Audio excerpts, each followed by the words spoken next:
Guys ഇതിൻ്റെ പ്രത്യേകത എന്ന് പറഞ്ഞു കഴിഞ്ഞാൽ ഏറ്റവും അത്യാവശ്യം നല്ലൊരു ഫീച്ചേഴ്സ് എന്ന് പറഞ്ഞു കഴിഞ്ഞപ്പോൾ നമുക്ക് താക്കോലില്ല എന്ന് വിചാരിക്കും. ജസ്റ്റ് ലോക്ക് ചെയ്യാനും അൺലോക്ക് ചെയ്യാനും വാഹനം എടുക്കാനും ഇതിൽ കൂടെ പറ്റൂട്ടാ. അപ്പോൾ ലോക്ക് ചെയ്ത് പോവാന്ന് വിചാരിക്കും. ജസ്റ്റ് വണ്ടി ലോക്ക് ചെയ്ത് പോവാന്ന് വെച്ച് കഴിഞ്ഞാൽ പിന്നെ ആർക്കും ആ വാഹനം ചാവി ഇടാനോ അതുമ്പോൾ ടച്ച് ചെയ്യാനോ പറ്റില്ല. കാരണം ടച്ച് ചെയ്ത് കഴിഞ്ഞാൽ ഇതുപോലെ ഇത് അലറാൻ അടിക്കും. Hi guys, welcome back my YouTube channel. Guys, electric സ്കൂട്ടറാണ് കേട്ടത്. ഇത് ലൈസൻസ് വേണ്ട. ഗുണങ്ങളും ദോഷങ്ങളും കുറച്ച് കാര്യങ്ങളുണ്ട്, അത് നിങ്ങൾക്ക് ഞാൻ കാണിച്ചു തരാം കേട്ടാ.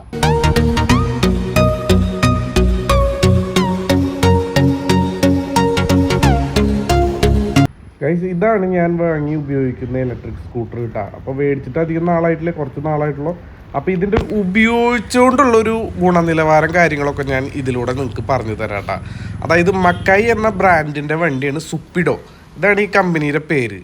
അപ്പോൾ ഈ വണ്ടിയുടെ ഗുണങ്ങളും കാര്യങ്ങളൊക്കെയാണ് ഞാൻ ഈ പറഞ്ഞു തരുന്നത്.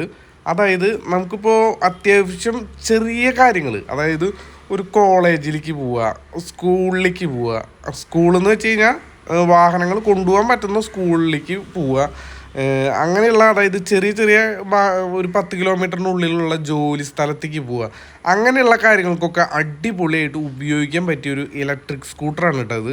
അപ്പോൾ ഇതിൻ്റെ പ്രത്യേകത എന്ന് വെച്ചാൽ ഇതിൽ ലൈസൻസ് വേണ്ട. അതുപോലെ തന്നെ ബ്രേക്ക് സിസ്റ്റം കാര്യങ്ങളൊക്കെ പക്കയാണ് കേട്ടോ. അതായത് ഫ്രണ്ട് ഡിസ്കൊക്കെ പിടിച്ച് കഴിഞ്ഞാൽ അടിപൊളിയായിട്ട് നിൽക്കലും കാര്യങ്ങളൊക്കെ ഉണ്ട്.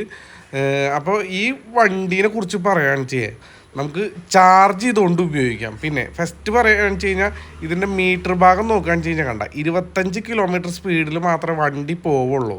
ഒറ്റ ചാർജിൽ 60 കിലോമീറ്റർ വരെ നമുക്ക് ഇതിൽ കിട്ടും കേട്ടോ. സുപ്പിഡോ എന്ന കമ്പനിയുടെ ഈ വണ്ടിക്ക് 60 കിലോമീറ്റർ വരെ മൈലേജ് കിട്ടും. അതായത് ഒറ്റ ചാർജിൽ ഏകദേശം 5-6 മണിക്കൂർ പിടിക്കും ഇതിൽ ഫുൾ ചാർജ് ആവണമെങ്കിൽ. ഫുൾ ചാർജ് ആയി കഴിഞ്ഞാൽ നമുക്ക് കുറഞ്ഞത് ഒരു 60 കിലോമീറ്ററെങ്കിലും നമുക്ക് ഇത് ഉപയോഗിക്കാൻ പറ്റും. അപ്പോൾ വെയിറ്റ് കൂടുകയാണ് ചെയ്യുന്നത്. ഇപ്പം ഡബിൾ വെച്ച് പോകാന്ന് വെച്ച് കഴിഞ്ഞാൽ ഇത്തിരി കിലോമീറ്റർ കുറയും വെച്ചാലും അത്യാവശ്യം കുഴപ്പമില്ലാണ്ട് പോവാം. വെയിറ്റും കാര്യങ്ങളൊക്കെ യാതൊരു പ്രശ്നമില്ല കേട്ടോ. 2 3 ഇരുന്നാലും വണ്ടി വലിക്കാനോ വലിയ കുറവോ അങ്ങനെയുള്ള യാതൊരു പ്രശ്നമില്ല. പിന്നെ ലേഡീസിന് ഇത് ഉപയോഗിക്കുമ്പോൾ എന്ന് പറഞ്ഞാൽ സഡൻ, അതായത് പെട്ടെന്ന് പോവും. നമ്മുടെ സാധാ സ്കൂട്ടറുകൾ പോലെയല്ല, അതായത് പെട്ടെന്ന് മൂവ് ചെയ്യാൻ പെട്ടെന്നാണ്. അപ്പോൾ അത് കാരണം കൊണ്ട് അങ്ങനെയാണ്. അപ്പോൾ ഇതിൻ്റെ 1, 2, 3 എന്നുള്ള ഓപ്ഷനുകളും വന്നിട്ടുണ്ട് കേട്ടോ. 1ലേക്ക് ഇട്ട് കഴിഞ്ഞാൽ ഒരു 25 കിലോമീറ്ററും, 2ലേക്ക് ഇട്ട് കഴിഞ്ഞാൽ ഒരു 35 കിലോമീറ്ററൊക്കെ പോവും, 3ലേക്ക് ഇട്ട് കാണിച്ച് കഴിഞ്ഞാൽ ഒരു 45 കിലോമീറ്റർ വരെ പോവും. അപ്പോൾ ഈ റിവേഴ്സ് എന്നുള്ള ബട്ടൺ അമർത്തി പിടിച്ചിട്ട് ജസ്റ്റ് ആക്സലേറ്റർ കൊടുക്കുകയാണെന്ന് വെച്ച് കഴിഞ്ഞാൽ റിവേഴ്സ് സ്മൂത്തായിട്ടാണ് കേട്ടോ പോണത്. അപ്പോൾ അങ്ങനെ ഒരു ഓപ്ഷനും ഇതും ഉണ്ട്. പക്ഷെ ആ ഓപ്ഷൻ അവരത് ഓണാക്കിയിട്ട് തരില്ല. അതുപോലെ ഇതിൻ്റെ ബാക്ക് ഭാഗം കാര്യങ്ങളൊക്കെ നോക്കുകയാണെന്ന് വെച്ച് കഴിഞ്ഞാൽ ബാറ്ററി ഇരിക്കുന്ന ഭാഗങ്ങളാണ് കേട്ടോ. അതായത് ഇതിൻ്റെ 5 ബാറ്ററിയാണ് ലെഡാസ് ബാറ്ററി ഇരിക്കുന്നത്. അതുപോലെ ഷോക്കപ്പും കാര്യങ്ങളൊക്കെ വേണ്ട. ഇതിൽ അത്യാവശ്യം വെയിറ്റും കാര്യങ്ങളൊക്കെ കൊണ്ടുപോകണമെന്നൊന്നും കുഴപ്പമില്ല കേട്ടോ. പിന്നെ അതുപോലെ തന്നെ ബാക്ക് ഭാഗത്തെ ഡിസ്കും കാര്യങ്ങളൊക്കെ വെച്ചാൽ അടിപൊളിയാണ്. അതുപോലെ ഫ്രണ്ടിലത്തെ ഡിസ്ക് നോക്കുകയാണെന്ന് വെച്ച് കഴിഞ്ഞാൽ തന്നെ നല്ല ബ്രേക്കും സിസ്റ്റം കാര്യങ്ങളൊക്കെയാണ് കേട്ടോ.